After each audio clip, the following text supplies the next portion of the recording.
The fluorescent lights of Sunset Valley Nursing Home hummed above me like angry wasps. I sat in my assigned wheelchair, though I could walk perfectly fine, staring at the beige walls that all looked the same. Room 247. That's what I'd become. A number. My name is Robert Mitchell. I'm 68 years old, and 3 months ago, my nephew Jonathan and his wife Melissa put me here against my will and sold my house, the house I'd built with my own hands 40 years ago. Uncle Robert, you understand this is for the best, right? Jonathan had said, not meeting my eyes. You're getting forgetful. Last week you left the stove on. That was a lie. I'd never left the stove on in my life. But when you're older, when your hands shake a little and you walk with a cane, people stop believing you. They start seeing what they want to see. What about my house? I'd asked, my voice barely a whisper. Don't worry about that, Melissa had interjected, her voice dripping with false sweetness. We'll handle everything. You just focus on getting better. Better from what? I wanted to scream. I'm old, not dying. But I didn't scream. I just nodded. Because that's what they expected. What they didn't know, what nobody knew, was that I wasn't the confused old man they thought I was. I was watching, waiting, planning. The first week at Sunset Valley was the hardest. My roommate Edgar snored like a freight train. The food tasted like cardboard mixed with regret. The nurses were kind but overworked, rushing from room to room like they were running a marathon they couldn't win. But I made friends. That's one thing about being old. People underestimate you. They think you're invisible. And invisible people hear things. Your nephew seems nice, my nurse Patricia said one morning while checking my blood pressure. He comes to visit every week. Does he? I asked, though I knew the answer. Jonathan had visited exactly twice in 3 months, both times for less than 15 minutes. Well, he called this week. Patricia corrected herself, embarrassed. Said he was busy with work. Busy spending my money, I thought. Busy living in my house. Because that was the thing they didn't tell me when they signed the papers. They didn't just sell my house. They'd forged my signature on a power of attorney document. My lawyer, Tom Chen, had called me 2 weeks after I arrived at Sunset Valley. Robert, I need to ask you something, Tom had said, his voice tight with concern. Did you really authorize Jonathan to sell your property and access your accounts? What? The word came out strangled. He came to my office with documents. Your signature was on them. He said you'd agreed to let him handle your affairs while you recovered from your stroke. Tom, I never had a stroke. The silence on the other end of the line was deafening. Stay calm, Tom finally said. Don't do anything. Let me investigate this. If what I think is happening is actually happening, we have a serious problem. And Robert, don't tell Jonathan we spoke. That was 6 weeks ago. Since then, Tom and I had been building a case. Quietly, carefully. It was a Tuesday afternoon when everything came together. I was in the common room, pretending to watch a game show I had no interest in, when my phone buzzed. A text from Tom. It's time. Are you ready? My hands didn't shake as I typed back. Yes. Jonathan and Melissa arrived that evening, their faces painted with concern that didn't reach their eyes. Uncle Robert, Melissa exclaimed, kissing my cheek. You look wonderful. Doesn't he look wonderful, Jonathan? Jonathan barely glanced at me. Yeah, great. Listen, Uncle Robert, we need to talk about some financial things. The nursing home costs are adding up, and we might need to access more of your savings. My savings that you've already been accessing? I asked calmly. Jonathan's face froze. What? The $60,000 you've withdrawn in the past 3 months, the credit cards you opened in my name, the mortgage you took out on my house before you sold it. Melissa's face went white. Robert, you're confused. The medication sometimes causes...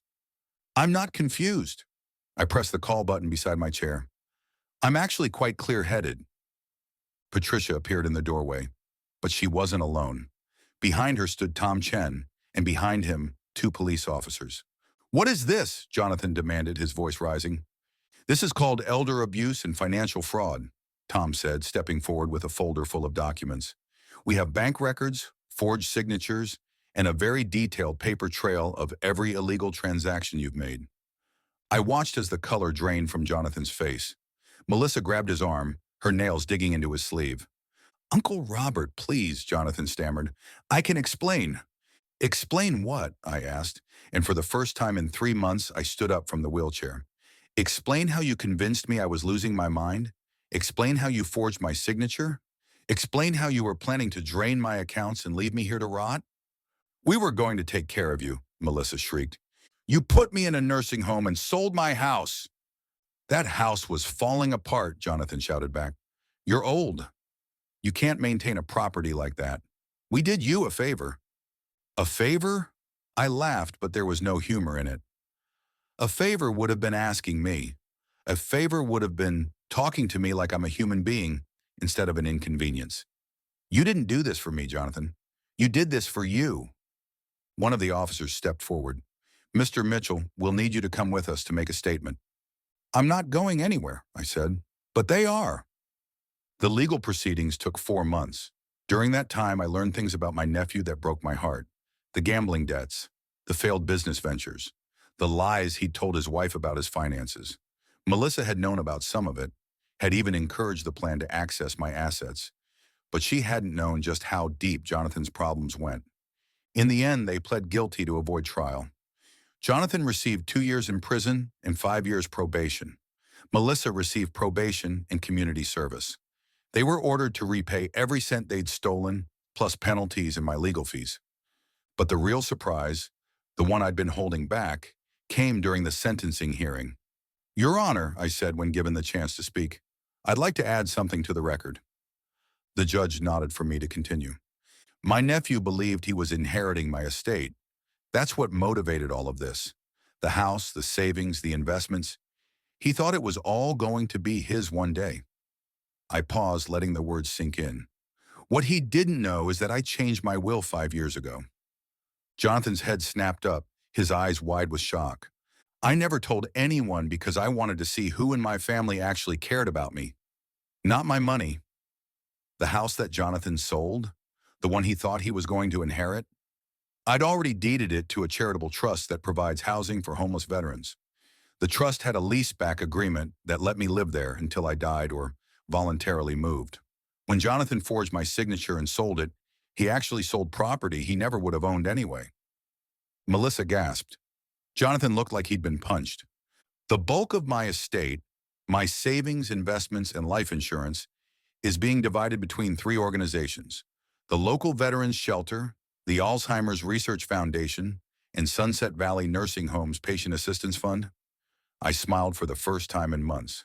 "Jonathan, you destroyed your life for money you were never going to get." The courtroom erupted in murmurs. The judge banged his gavel. "Mr. Mitchell," the judge said, and I could have sworn I saw the hint of a smile. "That is quite the final surprise." I moved out of Sunset Valley 3 weeks later. Tom helped me find a small apartment near the park where I used to walk my dog. It's not much, just 2 rooms and a tiny kitchen, but it's mine, truly mine. Edgar, my old roommate from the nursing home, came to visit last Tuesday. We played chess and ate sandwiches and complained about how terrible daytime television has become. Patricia stopped by too, on her day off. She brought flowers and news from the home. Apparently, the patient assistance fund I'd contributed to had already helped 5 families afford care for their loved ones. "You did a good thing, Robert," she said. "I did what I should have done years ago," I replied. "I made sure my money would actually help people instead of enabling the worst impulses of family who saw me as a burden." Jonathan wrote me a letter from prison. I didn't open it. Whatever he has to say now doesn't change what he did. Maybe one day I'll be ready to read it. Maybe I'll even be ready to forgive him. But that day isn't today. The thing about family is that it's supposed to mean something. It's supposed to be about love and support and showing up even when it's inconvenient. Jonathan forgot that. He saw an old man with money and a house, and he saw an opportunity. What he should have seen was his uncle, the man who taught him to ride a bike, the man who went to every one of his baseball games when his own father was too busy, the man who paid for his college textbooks when money was tight. But greed makes people blind. It makes them forget who they are and who they're supposed to be. It's been 6 months since the sentencing.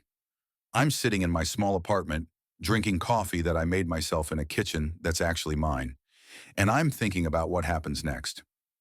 Tom helped me revise my will again.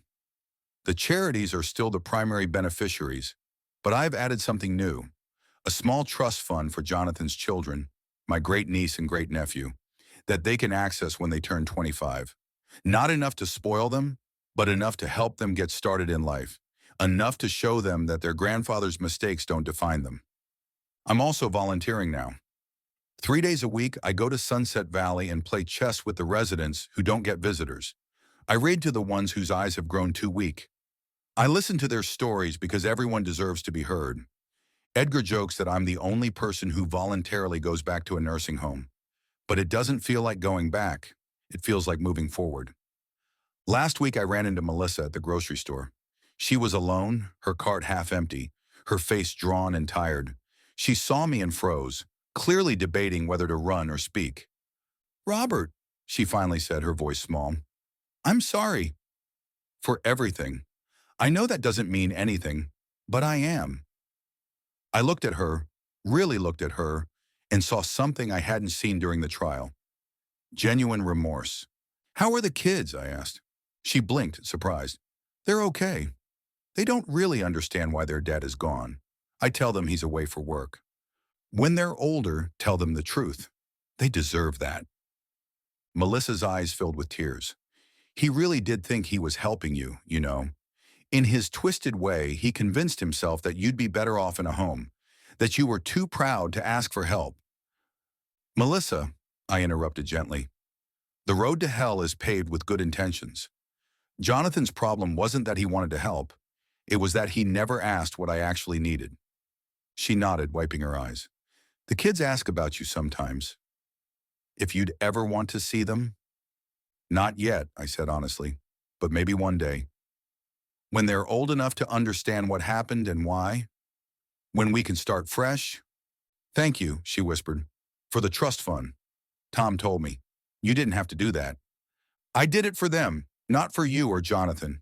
Those kids are innocent in all this." We parted ways in the cereal aisle, two people connected by blood and betrayal, trying to figure out if redemption is possible. Here's what I've learned in my 68 years. People will surprise you, sometimes in wonderful ways, sometimes in ways that break your heart. The key is to stay vigilant without becoming cynical, to remain open without being naive. Jonathan surprised me, not because he was capable of fraud, people do terrible things when they're desperate, but because he was so willing to throw away our relationship for money. That's the part that still stings. Not the theft, but the dismissal. The way he looked at me and saw only an obstacle. But there have been good surprises too.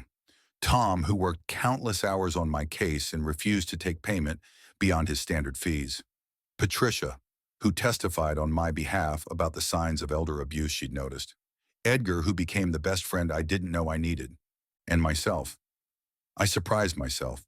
When Jonathan put me in that nursing home, part of me wanted to give up, to accept that this was my life now, to fade into the beige walls and fluorescent lights. But I didn't. I fought back, not with anger or violence, but with patience and planning and the law. I proved that being old doesn't mean being helpless, that you can have shaking hands and still have a sharp mind. That age might slow you down, but it doesn't have to stop you. My final surprise wasn't just the changed will. It wasn't just catching Jonathan in his crimes. The real surprise was discovering that I still had fight left in me, that I still mattered, that my voice could still be heard. And this morning I received a call from the Veterans Shelter. They wanted to show me the new housing unit that my donation had helped fund. 12 apartments for veterans transitioning off the streets. Clean, safe, affordable. I went to the opening ceremony, cut the ribbon alongside the mayor and the shelter director. Met the first residents moving in, men and women who'd served their country and fallen through the cracks afterward. One of them, a man named Marcus, shook my hand with tears in his eyes. "Thank you," he said. "I've been sleeping in my car for 8 months. This changes everything." That's when it hit me. Jonathan had stolen from me, betrayed me, hurt me in ways that will probably never fully heal. But in doing so, he'd inadvertently set something in motion. His greed had forced me to reevaluate everything, to make choices I might not have made otherwise. Because of what Jonathan did, 12 veterans have homes. Because of what he did, Sunset Valley can help families who can't afford care. Because of what he did, research continues that might one day cure Alzheimer's. Jonathan meant to take everything from me. Instead, he gave me purpose. I'm sitting in my small apartment now as the evening light fades through my window. On the table beside me is a photo, the only one I kept from the house. It's of Jonathan when he was 7, gap-toothed and grinning, holding up a fish we'd caught together at the lake. I look at that photo sometimes and wonder where that boy went. When did he stop being the kid who cried when his goldfish died and become the man who could look his uncle in the eye and lie without flinching? Maybe he's still in there somewhere. Maybe prison will give him time to find himself again. Maybe not, but that's not my problem to solve anymore. I did my part. I raised him when his parents were struggling. I loved him the best way I knew how. What he did with that love, how he chose to honor or dishonor it, that's on him. My phone buzzes. A text from Edgar. Chess tomorrow? I found a new strategy that's going to destroy you. I smile and type back, you're on, old man. Because that's what life is now. Small moments of connection, quiet acts of kindness, days that don't make headlines but matter nonetheless. Jonathan thought he was taking my life away when he put me in that nursing home. What he actually did was force me to build a new one, a simpler one, a more honest one. And you know what? I kind of like it. 3 years have passed since the trial. Jonathan was released from prison 6 months ago.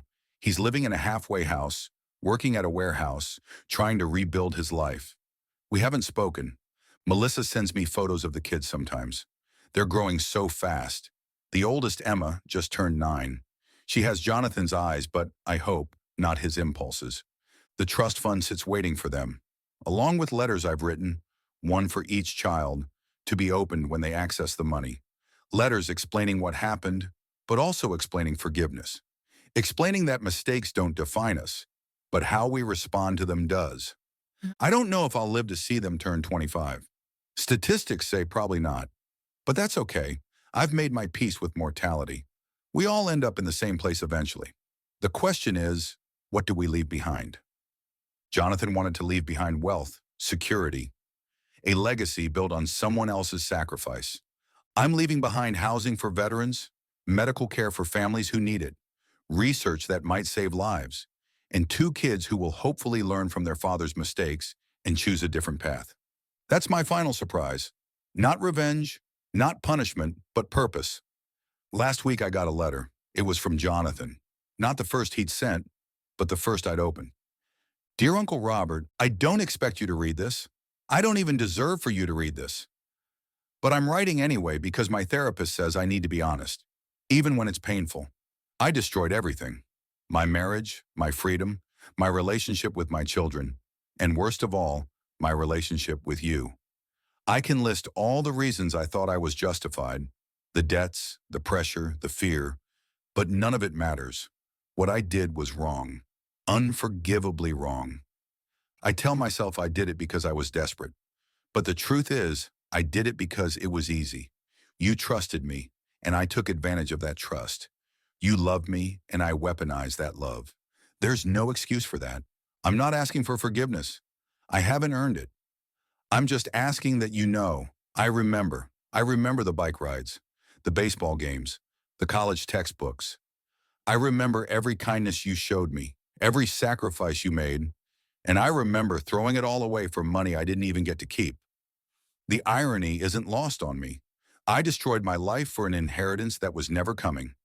If I'd just been patient, just been decent, I'd still have you in my life. That would have been worth more than any amount of money. I hope you're happy, Uncle Robert. I hope you're living well. And I hope that someday, even if you can't forgive me, you can at least forget me, because you deserve better than the burden of this memory. Jonathan, I read the letter 3 times. Then I folded it carefully and placed it in my desk drawer. Forgiveness is complicated. It's not a switch you flip. It's a process, slow and painful, and never really finished. Do I forgive Jonathan?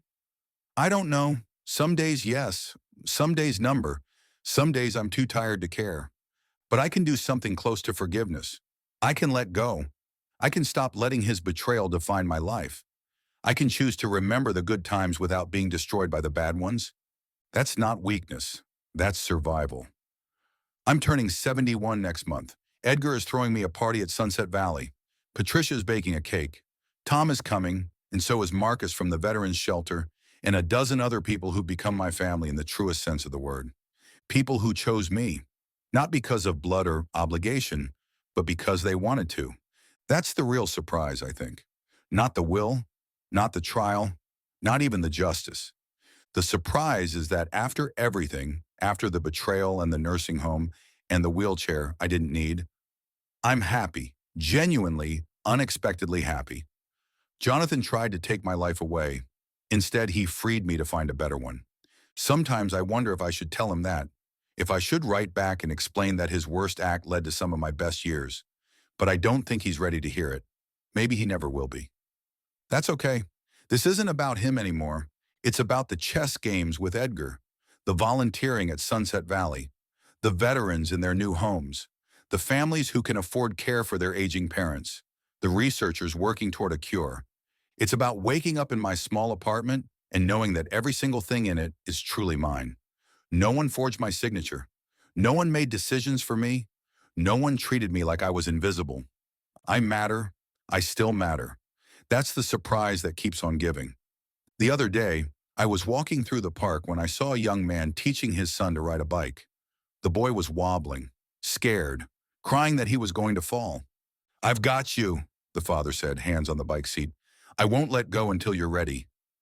I stopped and watched them, this small moment of trust between father and son.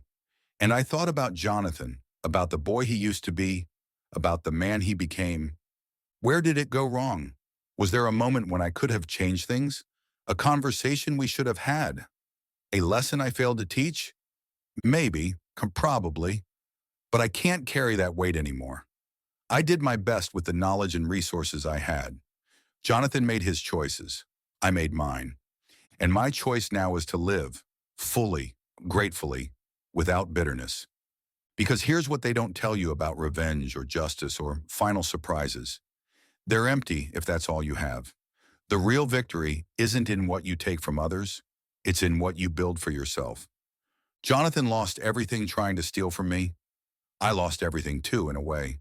The house, the nephew I thought I knew, the comfortable life I'd built. But from that loss, I built something better, something real. That's my final surprise, not for Jonathan or Melissa or anyone else.